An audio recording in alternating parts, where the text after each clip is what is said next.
All I remembered from the crash was the sound of screaming metal. It was a wet December Tuesday, and I was driving to do my weekly grocery shop. David had been begging me to get the bus since my glaucoma had gotten worse, but I refused to listen. I was a perfectly healthy woman at age 72, and I've been driving since my father taught me on the farm at 13. David is going to think this was all my fault, but I'll just make him read the police report. The other driver sped a red light and slammed into me side on, died instantly apparently. My car spun out onto the curb and wrapped itself around a street lamp.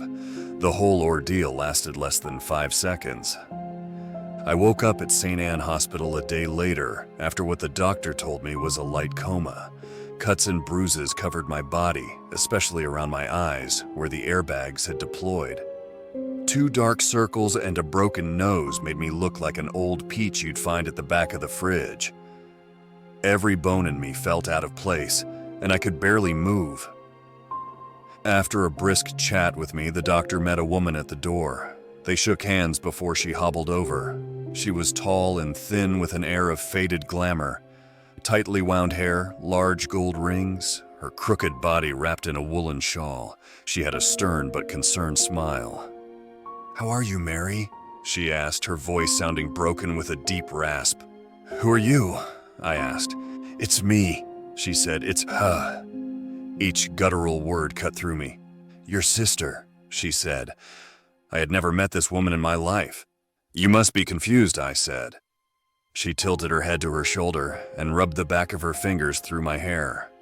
"Oh dear, I think you're the one who's a tad confused. You've been in a nasty accident," she said, the pleasantry of her words undercut by the chainsaw of her voice.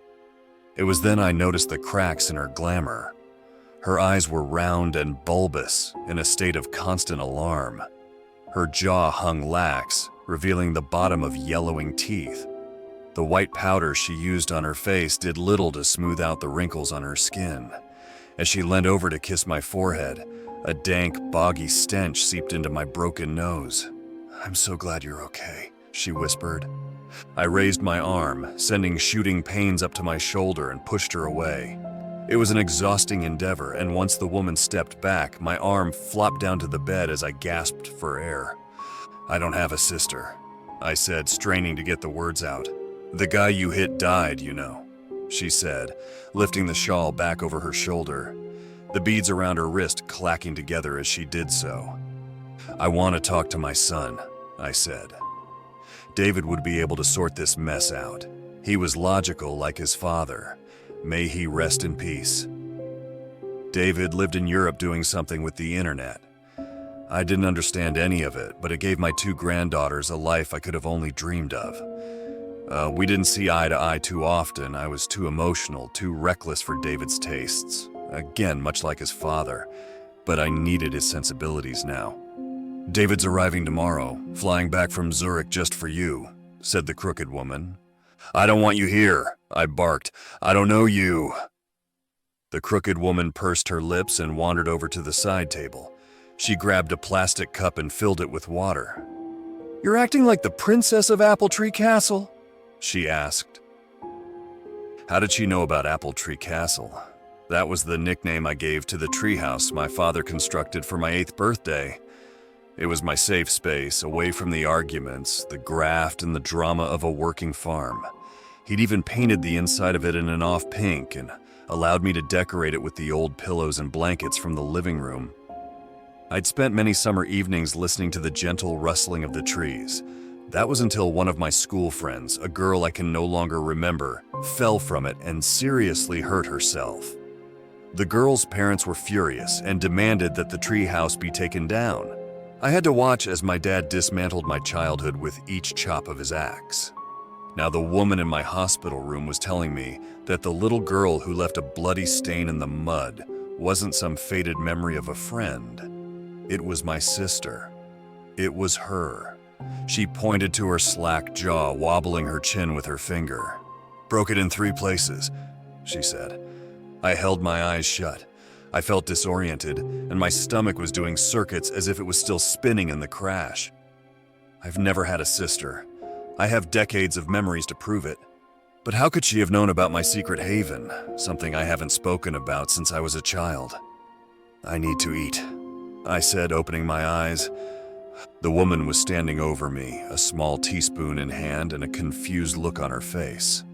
In her other hand was an empty yogurt pot. "You've just eaten, dear," she said. I looked down at the tray in front of me. An empty crisp packet and a few crumbs of bread was all that was left. The sour taste of old yogurt stuck to my tongue. "You're so forgetful, just like Mama," she said, carefully placing the spoon and yogurt on the tray. She picked it up and moved it to the table where several other trays were scattered. "How long have I been here for?" I asked. She placed her hands on her hips. "How many times do I have to tell you? A couple of days," she said. My head throbbed and my jaw ached. "And David will be here tomorrow." The crooked woman sat down on the sofa, just far away enough so my eyes couldn't focus on her. She faded in and out of the shadow. It'll be so lovely to see him again. "Did the man in the other car?" I said, trailing off. "Yes, instantly, apparently," said the woman. "No pain, just immediate nothingness. Must be nice in a way." The throbbing in my head turned into a searing pain behind my eyes. Darkness crept across my vision, making it feel as if I was staring down an endless tunnel. Everything hurt. I wanted to be free of this pain, of this awful place. I yearned for nothingness, but I was trapped here with this woman, my sister. I thought I had been alone for so long, my entire life, but she had supposedly been with me every step of the way. She should understand me better than anyone else. "What was Dad's nickname for me?" I asked. "Minnie, like the mouse," said the darkness. Was that right? I didn't remember anymore. "I'm so tired," I said, "then sleep." Tell me about Mom and Dad," I said, shutting my eyes. She began, but it was like she was describing my parents from an old photograph. Her words were blurry and unfocused, with small details that felt off. She said that our father had a crook in his nose, but I had never noticed it. And our mother's parting in her hair was on the left, not the right, as I remembered. Was that right? Had I just not paid them all that much attention? Too busy wrapped up in my own drama and emotions. She moved on to stories of our winter getaways, driving up to Scotland in the rundown VW camper van. Although it wasn't a VW, it was a Ford. I remember the little blue logo on the bumper. We went to our favorite campsite, Edinburgh, but I've never been to Edinburgh. Dad used to say it was too expensive, so we'd drive further to Glasgow. Our dog Remy, or was it Timbo, loved to sit with us in the back seat. These stories were almost true, so close that I wished they had been. That I had a sister, that this whole mess made sense. All I remember from the crash is the sound of screaming metal. I woke up in complete nothingness. Is this what the other driver felt as his face passed through the steering wheel? But the dull green light of the fire alarm brought me back to my hospital room. Dark shapes began to appear as my eyes slowly got used to the dark. The stories had stopped, but they'd been replaced by something more sinister. Slow, gurgling breaths came from the darkness, like the sputtering engine of an idle camper van. In the corner of the room by the sofa, I could make out a blurry figure in the shadows. It stood motionless, head turned towards me. "You're not my sister, are you?" I murmured. The smell of sitting water and mud crept from the darkness, but the figure remained still. "I am now." I kicked off my duvet, slapped my aching hand against the cables jabbed in my arm, and yanked them out. I had to leave, escape the darkness. The machine let out a digital scream. Its screen lit up, casting stark shadows across the floor in front of me and barely illuminating the door at the other end of the room. The shadows undulated around me. Was it from the screen, or the crooked woman creeping closer towards me? I dropped my naked feet down on the cold tiles, barely steadying myself. My vision blurred and the stabbing pain behind my eyes returned.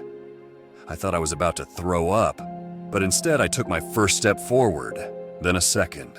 Slowly, but surely I headed towards the door. Each step felt heavier than the last. Aunt came a gargling whisper. A dark blur moved around the corner of my eyes, a hand outstretched. I felt a moist touch brush against my left shoulder. Pops and crackles erupted in my chest as my breaths became strained.